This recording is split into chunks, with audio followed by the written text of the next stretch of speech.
लाल चरण अछि तोर हे जननी। लाल चरण अछि तोर।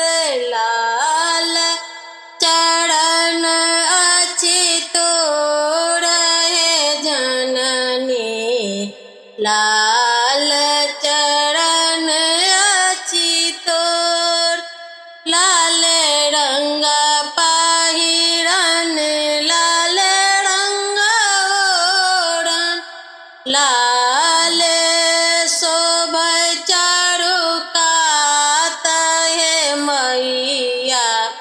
लाल चरण अछि तोर।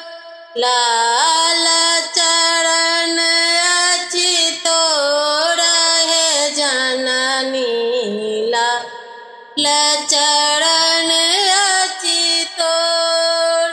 लाल रंग आसन लाल रंग सिंहासन।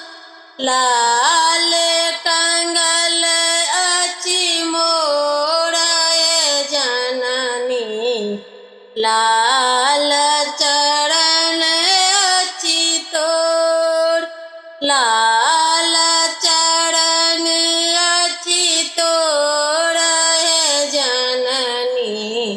लाल चरण अछि तोर। लाल रंग महफा लाल ओहरिया। लाल गोटा चारू कात हे जननी। लाल चरण अछि तोर। लाल चरण अछि तोर हे जननी। लाल चरण अछि तोर। लाल रंग चुनरी लाल रंग चूड़ी। लाल सिंदूर मांग हे जननी। लाल चरण अछि तोर। लाल चरण अछि तोर हे जननी। लाल चरण अछि तोर। लाल रंग भाग दिया लाल सोहाग दिया। लाल रंग भाग दिया लाल सोहाग दिया।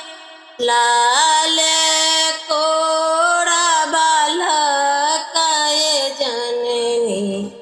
लाल चरण अछि तोर। लाल चरण अछि तोर।